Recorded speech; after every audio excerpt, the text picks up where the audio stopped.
देखिए सांबादिक आक्रमण चलिबो ना अरे जज चलिबो रास्ता घाट रे लड़ाई हबो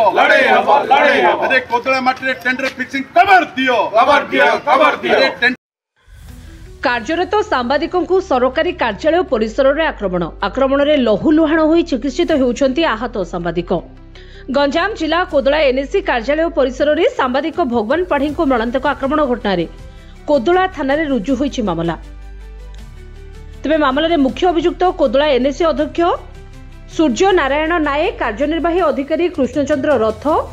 विकास स्वाई और डाक स्वाई नाम मामला रुजु होइता बेले 8 गोटी दफा लगे पुलिस तदंत आरंभ करिछि। सेपटे अभियुक्त मानकु तुरंत गिरफ्त करबा पई दाबी करिछि जिला सांबादिक संघ। गतकाली जिलार विभिन्न अंचलरू 60 रु ऊर्ध्व सांबादिक कोदला थाना रे पहुंची अभियुक्तଙ୍କ विरोध में कार्यानुष्ठान पई थाना अधिकारी को दाबी करथिले। अभियुक्त मानकु 24 घंटा भितरे गिरफ्त करा न गले गंजाम एसपी कार्यालय सम्मुखरे गणधारणा दियाजिबो बोली चेतावनी दैछंती सांबादिक माने। एपटे सांबादिक भगवान पाढ़ी आक्रमण बेलर सीसीटीवी फुटेज गायब हो जाइथिबा एक विश्वस्त सूत्रରୁ जଣା पड़िछि। तेबे टेंडर प्रक्रिया चलिथिबा बेले घटना घटिथिला। ए समय सीसीटीवी फुटेज गायब किपरि हैला ताकू नै प्रश्न उठा जाइछि।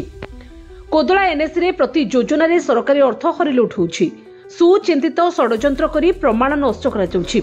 एनु जिला प्रशासन डुडा कार्यालय एने कठोर आभिमुख्य ग्रहण करबा आवश्यक रहिछि बोली सहरवासी मत प्रकाश करछन्ति। तेबे अभियुक्त मानकु गिरफ्त करी तुरंत कोर्ट चालाण करा न गले गंजाम जिला एसपी जिलापालଙ୍କ सहित आवश्यक हेले शताधिक सांबादिक राज्य पुलिस महानिर्देशकଙ୍କ कार्यालयर द्वारस्थ हेबे बोली जिला संघ पक्षरु कहा जायछि। पुलिस निरपेक्ष तदंत करबा को दाबी होइछि। मिश्र सांबादिक कमिशनर कौन कहे दिन को दिन सांबादिक मान आक्रमण वृद्धि पाउछि। एबे जदि कहबा आमे कोदलारे गतकाली जो आक्रमण हेछि से पुणी खुद एनएससी कार्यालय परिसर घटना किभଳି देखुछथि। प्रथमे गतकाली कोदला एनएससी परिसर में टेंडर फिक्सिंग को प्रतिवाद करी आम जन सांबादिक भगवान पाढ़ी जो जो मारणदायक आक्रमण होइछि ये आक्रमण घटना जो मैंने संपृक्त अच्छा से तुरंत गिरफ्त करने सह सांबादिकों को सुरक्षा देवाई आज ये कोदला थाना अधिकारी को एफआईआर दिगला। आम आशा करूँ अभियुक्त मानों तुरंत कार्यानुष्ठान ग्रहण कर। बारंबार सांबादिकों जो आक्रमण हो आसूची सांबादिक सुरक्षा आईन पर विभिन्न संगठन सरकार को दाबी करुवा बेले वर्तमान शीतकालीन अधिवेशन चली आम स्थानीय विधायक और सांसद सर्वोपरि राज्यर सबू विधायक मानू आज ये गणमाध्यम जरिए आम नवेदन करूँ जे यही विधानसभा सांबादिक सुरक्षा बिल अण जाऊ। जेहेतु पूर्वर सबू विधायक मैंने आमको जो प्रतिश्रुति दे आसते सांबादिक सुरक्षा बिल आम आने उद्यम करूँ बोली आज से समय आसी से विधानसभा चली यही घटना को नहीं आम सांबादिक आक्रमणकारी तुरंत कार्यानुष्ठान ग्रहण करने सह सांबादिक सुरक्षा आईन पर आम आज दाबी करूँ। पाढ़ी ओडिशा एक्सप्रेस जिला प्रतिनिधि मुझे आमर कोदला थाना ये कोदला प्रतिनिधि जो कल माड होती से घटना शुणी आसी निंदा करुच्ची तुरंत दृढ़ कार्यानुष्ठान न ना भविष्य में आम बस मो भगवान पाढ़ी कोदला एनएससी 11 नंबर वार्ड काउंसिलर ता सहित जड़े कार्यरत सांबादिक। आज कौन होता है आप थाना द्वारस्थ होते? आज थाना को आसा कारण मत 27 तारीख दिन कोदला एनएससी रे गोटे 11टा टेंडर थिला ओपनिंग रो से महा जालियाती करते जहाँफल से ईओ सार को चेयरमैन को पचारदेला से धमक जे जीवन में मारदेवा आ भर मुंड पुर जीवन में मारदेवा धमक देते तापर गतकाली मो आरटीआई हिसाब से मागिली आरटीआई जो मागिली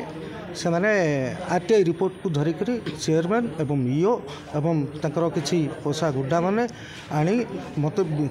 एनएससी परिसर भितर गोड़े गोड़े बाड़े मो गोड़ पूरा फ्रैक्चर होती आंगुठी फ्रैक्चर होती मुझे कोदला थाना आईआईसी सहित भेट हली एवं मुझे मोर जहाँ अभियोग था से कहते कोदला एनएससी परिसर में सीसीटीवी फुटेज जांच करके यथाशीघ्र कार्यानुष्ठान ने। निहाती मते जो टार्गेट से माने रखिचंती मते कहिचंती जदि आ भितरु तो निवृत्त न रहबो एवं एनएससी परिसर भितरु आसबो ताहले मो जीवन नहीं मो परिवार जीवन प्रति विपद अच्छी दरकार पड़े से माने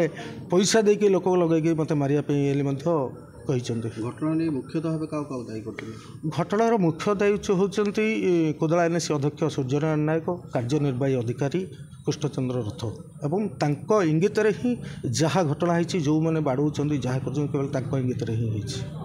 कौन काली घटनास्थल जो आप आक्रमण होता निजे चेयरमैन थे निजे चेयरमैन इंस्ट्रक्शन रे पठे जो सीसीटीवी अच्छी से आईआईसी कही सीसीटीवी जांच करूँ सीसीटीवी जांच कले गोटी गोटी सब जना पड़ एक छत्रवादी शासन चलती निहाती ये टेंडर फिक्सिंग एक छत्रवादी शासन जदि गोटे काउंसिलर तार निज कार्यालय सुरक्षित नहांती बाहर लोक आसी बाड़ौं धमकाउं कर पब्लिक कौन कर कोदला एनएससी केमी चलती से आपण मैंने विचार करेंगे सांबादिक सुशांत पट्टनायक कोदला आज घटना उपर आपण कौन कहे देखो गतकाली आम जो शुणा पाइलु कोदला अंचल जे सांबादिक भगवान पाढ़ी को आक्रमण होती गोड़ भांगी जाइए सबुठारु दुर्भाग्यर कथा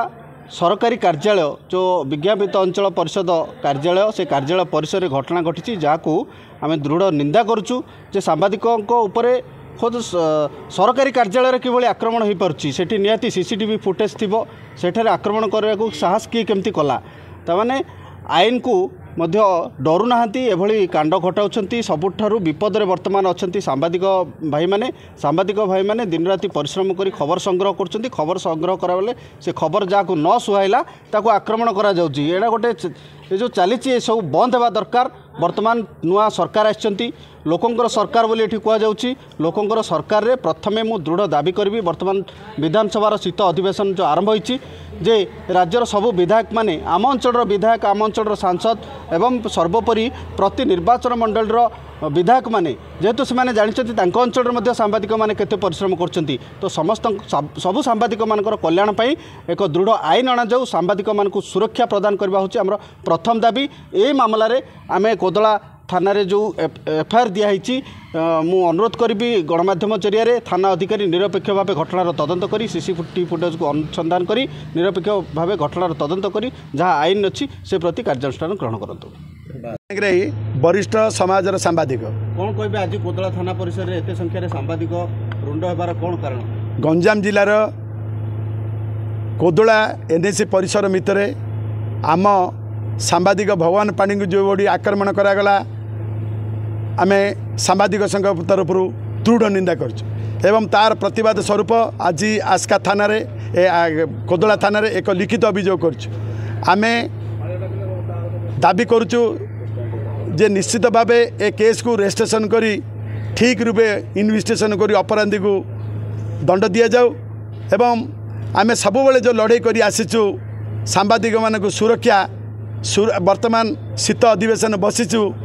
जनहितकार सरकार बोली कहते तेणु आम नवेदन करुचु लोकप्रतिनिधि मानक विधायक स्थानीय विधायक टू आरंभ कर एमपी टू आरंभ कर समस्त को जे सांबादिक सुरक्षा आईन तुरंत ओडिशा रे कार्यकरा कराଯାଉ नले एभली भाबे प्रत्येक दिन सांबादिक उपर आक्रमण हेब तेणु यही सांबादिक आक्रमण पाई आम सांबादिक मानकर एकता रहिया न्याय पे आमर लड़ाई जारी एबे ए मामला रे आपन को जदि न्याय सठिक न मिले आगामी रणनीति कौन रही निश्चित भावे आपको जदि राजनैतिक रूप देबे प्रभाव पकईबे ताले निश्चित भावे आमे जिला सांबादिक तरफ एठारे विक्षोभ करने सह कोदला एनएससी रे विक्षोभ करने सह आमे आदेश एवं जिलापाल एसपी ऑफिस घेराव करने बाध्य हो।